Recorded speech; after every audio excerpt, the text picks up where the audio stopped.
एक मिनट।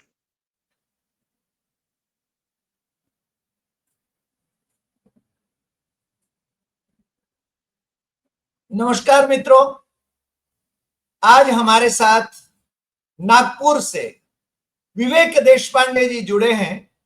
विवेक जी, आपका स्वागत है सीधू ने सट में।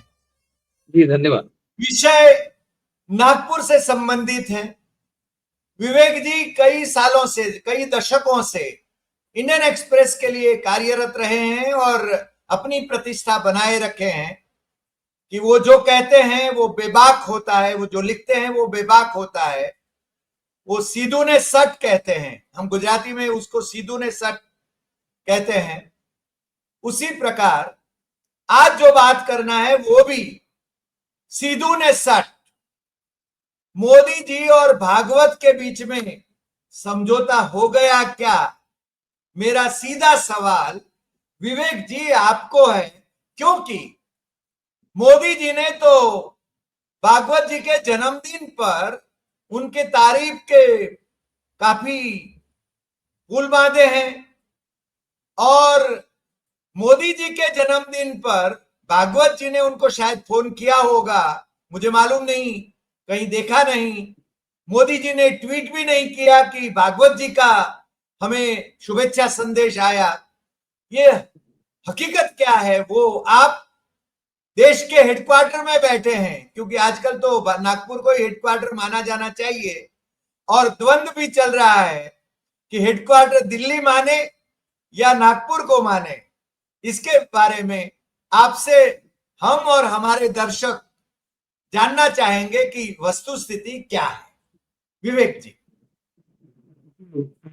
यहाँ तक हेडक्वार्टर का सवाल है, नागपुर एक नॉमिनल हेडक्वार्टर है और असली हेडक्वार्टर तो अभी दिल्ली में ही है, क्योंकि संघ अगर नागपुर में रहेगा तो दिल्ली में जो बीजेपी की सरकार है उस पर नजदीक से वो ध्यान नहीं रख पाएगा, इसलिए सारी व्यवस्था अभी आरएसएस की दिल्ली से ही संचालित होती है। आपको पता है वो 3 बड़ी-बड़ी इमारतें वहाँ खड़ी की है और वहाँ से सारा जो कारोबार है आरएसएस का वहीं से चलता है। ये तो बस एक समझ लीजिए कि ऐतिहासिक वास्तु के तौर पर भी नागपुर के महल इलाके में जो संघ का तथाकथित हेडक्वार्टर है वो है और एक स्मृति मंदिर इलाके में एक बड़ा-सा उनका हॉस्टल जैसा प्रीमाइसेस है, जहाँ पर वो सारे उनके जो वार्षिक कार्यक्रम होते हैं बड़े, वो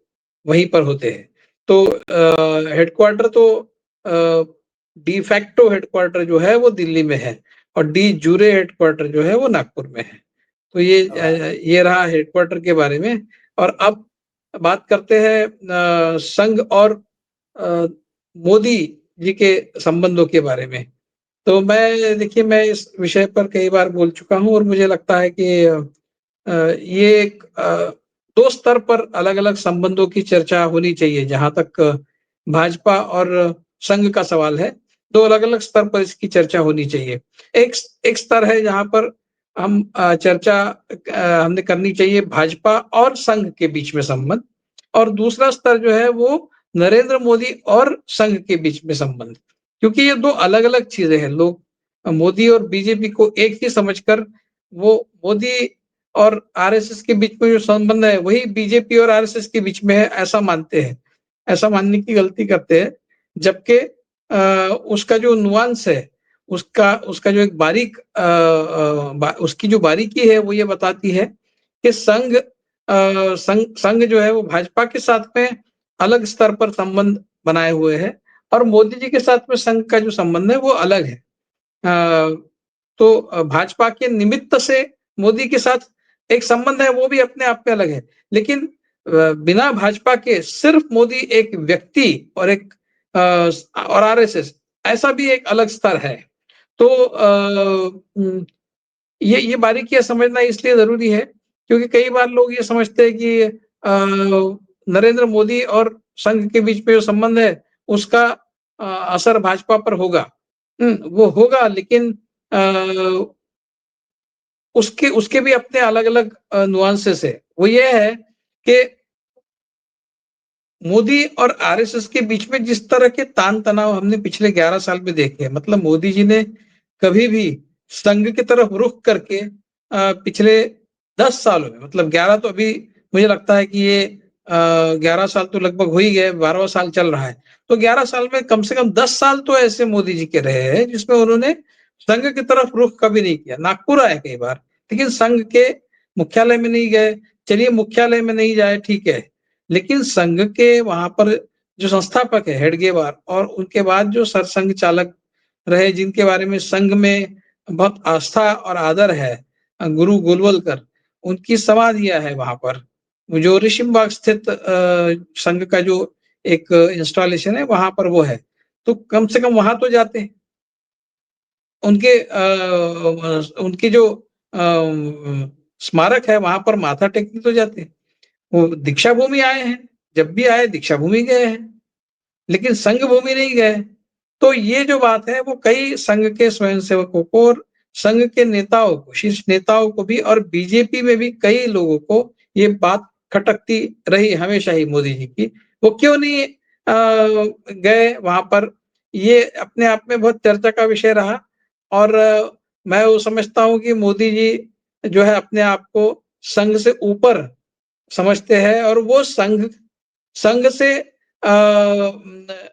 खौफ खा के नहीं जीना चाहते। वो संघ को सेकेंडरी दुय्यम स्थान पर उन्होंने हमेशा ही पिछले 10 साल में जो भी उनके क्रियाकलाप रहे उसमें संघ को दुय्यम स्थान पर करने का ही उनका हमेशा ही प्रयोग रहा है। वो न संघ से किसी बात बारे में चर्चा करते थे, हालाँकि कोऑर्डिनेशन संघ और बीजेपी के बीच में चलता था, लेकिन मोदी जी और संघ इनके बीच में कभी डायरेक्ट कोई डायलॉग नहीं हुआ। जिस तरह से हमने राम मंदिर के उद्घाटन के समारोह में या फिर उसके जो फाउंडेशन लेइंग था उस समय भी मोहन भागवत और नरेंद्र मोदी के एक साथ आने के बाद जो दोनों की बॉडी लैंग्वेज थी, वो कोई बहुत जिसको इंस्पायरिंग कॉन्फिडेंस कहते हैं, उस तरह की नहीं थी। मोदी जी इग्नोर कर रहे थे मोहन भागवत को, ये स्पष्ट दिखाई दे रहा था। और अभी जाकर सडनली मोदी जी मोहन भागवत जी को 75 साल की बधाई देते हैं, बड़ा-सा आर्टिकल लिखते हैं, वो भी इंडियन एक्सप्रेस जैसे पेपर में लिखते हैं। तो उसका सीधा अर्थ है कि मोदी जी अभी नीचे उतर कर आ गए हैं। वो जो ऊपर चढ़ के बैठे हुए थे हाई पेडेस्टल पे, वो नीचे उतर कर आ गए इसलिए कि उनको इस बात का एहसास हो गया है कि बीजेपी जो है बिना संघ के और वो खुद बिना संघ के एक हद के बाहर, हद के ऊपर अपने आप को नहीं उठा सकते। वो अगर सत्ता में बने रहना है, तो संघ से इस तरह से ईगो क्लैश बनाकर बात नहीं बनेगी। ये मोदी जी समझ चुके हैं 2024 के चुनाव के बाद और उसके बाद फिर हरियाणा, महाराष्ट्र में चुनाव हुए जिसमें संघ ने बढ़-चढ़ कर हिस्सा लिया जो 2024 से मिसिंग था। और इसका एक पुराना बैकग्राउंड मोदी जी को मालूम होने के बाद भी मोदी जी ने संघ के साथ में जो तनाव पूर्ण रिश्ते रखे, उससे मुझे आश्चर्य होता है। 2004 का जो बैकग्राउंड है, जिसमें संघ ने अपने आप पूरी तरह से विथड्रॉ कर लिया था और उस समय की वाजपेयी अडवाणी सरकार को गिराने में संघ ने एक बहुत अहम भूमिका निभाई थी, ऐसा मैं मानता हूँ। वो मोदी जी को मालूम होने के बावजूद उन्होंने संघ के साथ में जो ईगो क्लैश बनाया, उसका मुझे बहुत आश्चर्य होता है। लेकिन शायद उसी का रिएक्शन करके मोदी जी ने ये सोचा होगा कि 2004 में इन्होंने जो किया वो मेरे साथ ना करे, इसलिए मैं इनको टाइट रखूँगा, मैं इनको एक अंतर पर रखूँगा और इनको इनकी जगह दिखा दूँगा या फिर इनको ये एहसास दिलाऊँगा कि आप मुझसे हैं, मैं आपसे नहीं। ऐसा कुछ मोदी जी का शायद बर्ताव पिछले 10 साल में रहा, लेकिन 2024 के बाद उनको समझ में आया है कि उनकी लिमिटेशन क्या है। और उसके बाद फिर वो संघ से अभी एक सुलह वाले मूड में दिखाई देते हैं जिसके चलते हमने उनको संघ के मुख्यालय में जाते हुए भी देखा है, गोलवलकर और हेडगेवार की समाधि पर माथा टेकते हुए भी देखा है। मोहन भागवत के साथ एक स्टेज भी नागपुर में उन्होंने बीच में शेयर किया था और अब जाकर वो आर्टिकल भी मोहन भागवत के ऊपर लिख रहे हैं। तो ये सारी और हमको पता है कि जिस तरह से मोहन भागवत ने कटाक्ष किए थे उनके ऊपर 3-4 बार और वो भी मैसेज जो है शायद बहुत अच्छे से सिंक हुआ है मोदी जी के ज़हन में, तब जाकर मोदी जी अभी संघ के साथ में एक बराबरी के रिश्ते में बैठने की कोशिश कर रहे हैं, जो अपने आप को संघ से ऊपर बिठाकर रखने की चेष्टा कर रहे थे 10 साल। अब जाकर वो शायद संघ से कुछ सुलह के मूड में दिखाई देते हैं। और बीजेपी के साथ में संघ की अपनी अलग रिलेशनशिप है, ये समझना बहुत ज़रूरी है। वो मोदी से कनेक्टेड नहीं है, इसलिए कि संघ जो है बीजेपी सत्ता में बनी रहे, यही संघ चाहेगा। संघ कभी नहीं चाहेगा कि वो ऐसा कुछ नहीं करेगा मोदी जी के साथ जिससे बीजेपी की सत्ता चली जाए। वो मोदी जी के साथ हर वो चीज करेगा जिससे मोदी जी ना रहे लेकिन बीजेपी बनी रहे। तो ये अलग-अलग स्तरों पर ये इन रिलेशनशिप्स को समझना बहुत जरूरी है हरि भाई। विवेक जी, आपने बहुत अच्छा विश्लेषण किया और मेरे ख्याल से इनपुट्स दिए। मैं केवल सप्लीमेंट करना चाहूंगा आपने जो कहा उसके। गुजरात में जब मुख्यमंत्री थे नरेंद्र मोदी, या तो फिर वो प्रचारक थे, प्रचारक यानी वो तो वैसे राजनीति में गए तो प्रचारक नहीं रहते, मगर जब यहाँ महासचिव संगठन थे, शंकर सिंह वाघेला जब अध्यक्ष थे और महासचिव संगठन थे, वो अपने आप को बहुत कुछ समझते थे, अपने आप को संघ ही समझते थे। हमने कहा यानी संघ ने कहा, ये बताने की कोशिश कर रहे थे। और मुख्यमंत्रित्व काल में तो मैं ही संघ हूं, ये दिखाने की कोशिश वो हमेशा करते थे। आपने बहुत अच्छी बात बताई और भारतीय जनता पार्टी और संघ के बीच के रिश्तों को आपने थोड़ा अलग करा, वो भी बात बहुत अच्छी है। मगर मगर भागवत और मोदी जी के रिश्ते जो खटाई में यानी खट्टे हो गए थे, उसमें कुछ मधुरता आई है क्या? मुझे लगता है भाई वो सब टैक्टिकल है और आरएसएस को जो चाहिए था वो आरएसएस ने हासिल कर लिया है। मोदी जी को नीचे अपने स्तर पर लेकर आए हैं, जो मोदी जी अपने आप को आरएसएस से ऊपर समझ रहे थे। और आरएसएस को देखिए, आरएसएस को समझना बहुत जरूरी है। आरएसएस का प्रोजेक्ट क्या है और उस प्रोजेक्ट में उनका गंतव्य क्या है, जो भी उनका गोल है वो हासिल करने के लिए आरएसएस क्या क्या कर सकती है, ये सोचना बहुत। आरएसएस का गोल है हिंदू राष्ट्र। आरएसएस का गोल नरेंद्र मोदी को प्रधानमंत्री बनाना नहीं है। और नरेंद्र मोदी समझते हैं कि वो आरएसएस का इस्तेमाल करेंगे प्रधानमंत्री बनने के लिए, जबकि आरएसएस उनको प्रधानमंत्री बनाने के लिए नहीं बैठा है। आरएसएस किसी भी एक व्यक्ति में एक लिमिट से ज्यादा इन्वेस्टमेंट नहीं करता है। और इमोशनल इन्वेस्टमेंट तो बिल्कुल भी नहीं रहता है। वो पूरी तरह से प्रैक्टिकल इन्वेस्टमेंट रहता है। कौन व्यक्ति आरएसएस के लिए कौन से समय किस काम का है, इसका पूरा असेसमेंट आरएसएस में होता है और उस व्यक्ति को वो जिम्मेदारी दी जाती है और वो आरएसएस से कमिटेड रहकर और आरएसएस को अपना गुरु मानकर उस कमिटमेंट को पूरा करे, उस जिम्मेदारी को पूरा करे, आरएसएस की अपेक्षा होती है। ये नहीं हो कि भाई वो अपने आप को बहुत कुछ तिस्मार खां समझने लगे और आरएसएस मुझसे है, मैं आरएसएस से नहीं, इस तरह के एटीट्यूड से वो अपने आप को पेश करे। ये आरएसएस बिल्कुल कतई बर्दाश्त नहीं कर सकता। और मोदी जी के साथ पिछले 10 साल में यही हुआ है कि मोदी जी जो है आरएसएस को दुय्यम स्थान पर डालना चाहते थे और आरएसएस ने बराबर अपने तरीके से उनको नीचे उतार कर अपने स्तर पर लाकर उनको ये मैसेज दे दिया है कि ये नहीं चल सकता, अगर आप ये करना चाहते हैं तो इसमें आपका नुकसान है। अब आगे जाकर नरेंद्र मोदी को फिर एक बार 2029 में प्रधानमंत्री बनना है। वो तो चाहेंगे कि वो 2047 तक बने रहे, जब वो 97 साल के हो जाएंगे, क्योंकि कुछ उसी तरह की बात वो हमेशा करते हैं। और इस पे कोई मुझे एग्जैगरेशन नहीं लगता कि अगर वो उनके मन में वो अगर बात होगी कि मैं अपने जीवन के 97 साल तक 2043 तक इस देश का प्रधानमंत्री बना रहा हूँ, ये अगर उनके दिमाग में बात होगी तो मुझे आश्चर्य नहीं होगा। वो बिल्कुल इस तरह से सोच सकते हैं और वो अपने आप को फिट रखने की कोशिश करेंगे।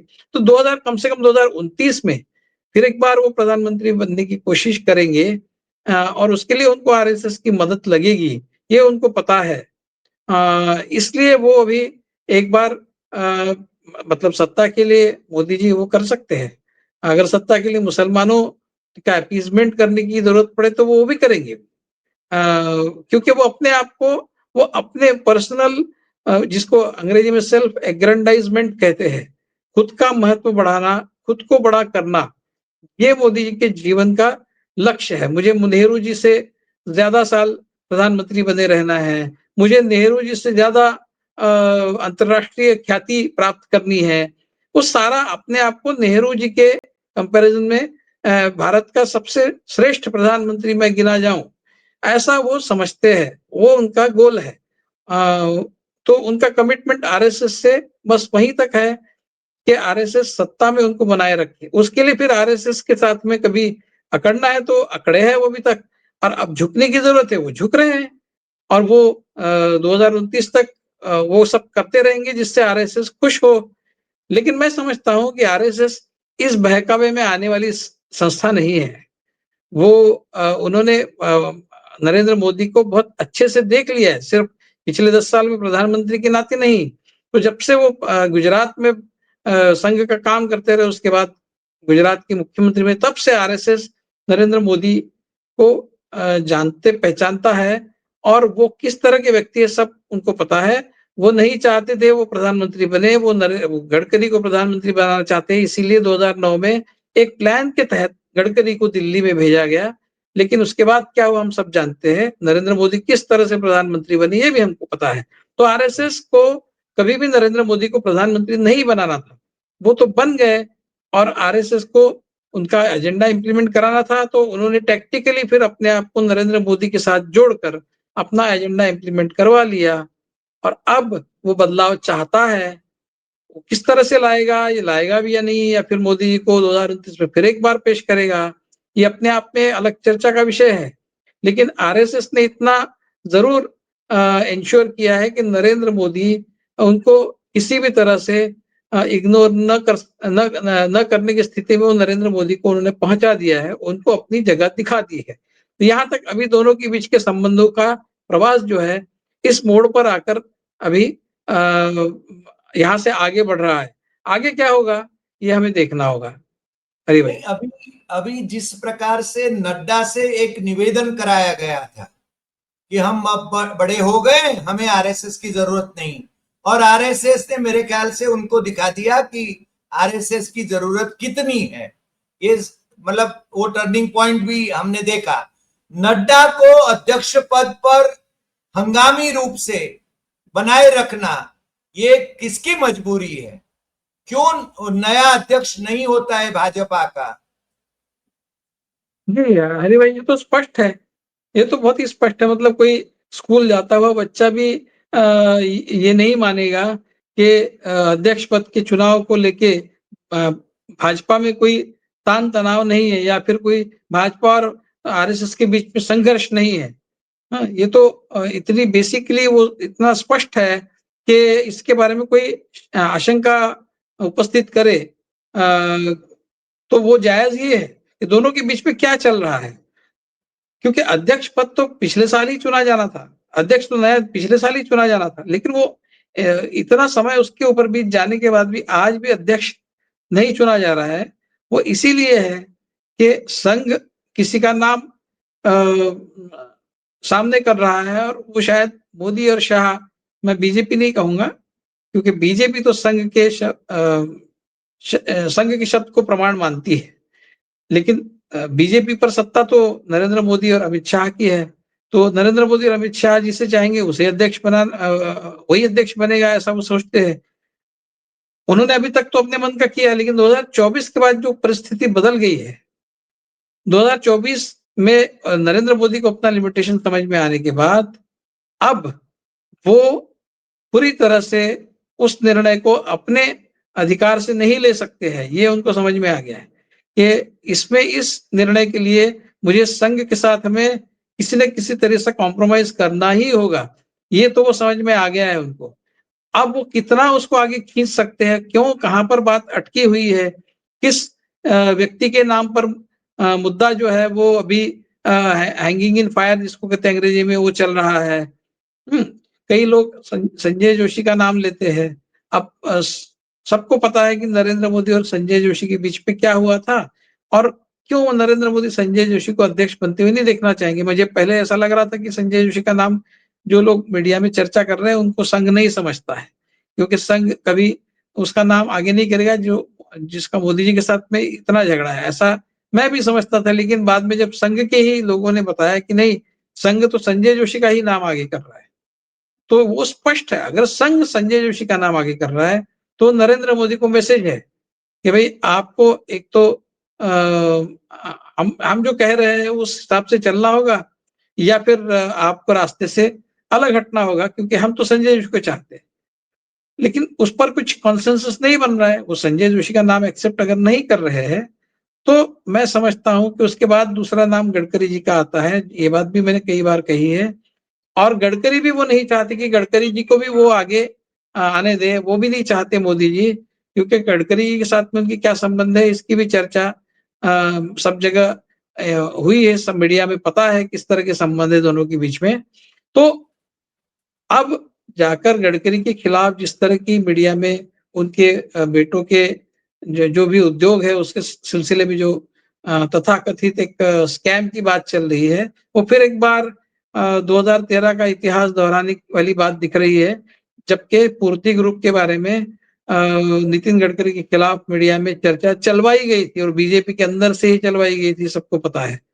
तो कहीं न कहीं नितिन गडकरी को भी कोई एक महत्वपूर्ण पद, शायद अध्यक्ष का पद संघ की तरफ से दिलाने की कोशिश हो रही है, और उस कोशिश को नाकाम करने के लिए शायद फिर एक बार गडकरी जी को कटघरे में खड़ा करने की एक बीजेपी के अंदर से कोशिश हो रही हो, इस पॉसिबिलिटी को नकारा नहीं जा सकता। तो फिर एक बार अध्यक्ष पद को लेके तनाव मोदी, शाह और संघ इनके बीच में बना हुआ है। वो कितना खींचते उसको, वो वो टूटने तक और टूटने के कगार पर वो ले जाते हैं, और फिर वो टूट जाता है, या फिर सुलह हो जाए और किसी एक का नाम फाइनल हो जाए, ये देखने वाली बात है। मुझे लगता है बिहार का चुनाव ये उसका अल्टीमेट एक लिमिट है। उसके बाद उस अध्यक्ष पद के चुनाव को उससे आगे और नहीं खींचा जा सकता, ऐसा मैं समझता हूँ। उसके बाद सारा जो खेल है वो स्पष्ट हो जाएगा, और जो व्यक्ति अध्यक्ष बनेगा वो उसको संघ की सहमति के बगैर नहीं बनाया जा सकता, इतना तो स्पष्ट है।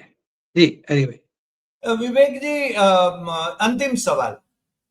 इसका मतलब ये हुआ कि मोदी जी को संघ के सामने नतमस्तक होना पड़ रहा है, इतना तो कह सकते हैं। बिल्कुल, बिल्कुल, और बिल्कुल।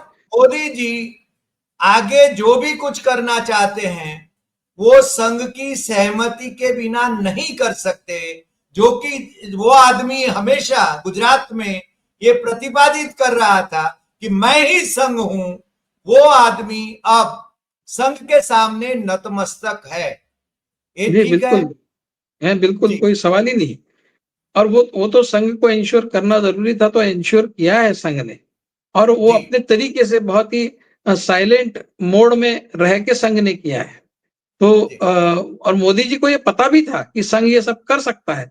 उसके बावजूद उन्होंने ये गैम्बल किया पिछले 10 साल में, संघ को दुय्यम स्थान पर डालने का, जो फेल हुआ अंततः, क्योंकि वो तो होना ही था।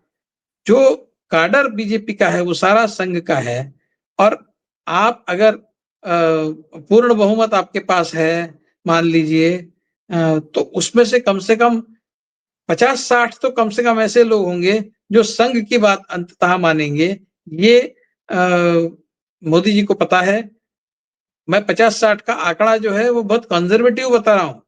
आधे जी से ज्यादा एमपी बीजेपी के ऐसे होंगे जो ये मानते होंगे कि संघ ही हमारा असली बॉस है, नरेंद्र मोदी नहीं। लेकिन जी स्थिति ऐसी है कि उनको वो मानना पड़ता है, मोदी जी का नेतृत्व जो है उसको एक्सेप्ट करना पड़ता है, लेकिन उनकी असली लॉयल्टी मोदी जी से नहीं, उनकी असली लॉयल्टी संघ के साथ है, और ये मोदी जी को पता है।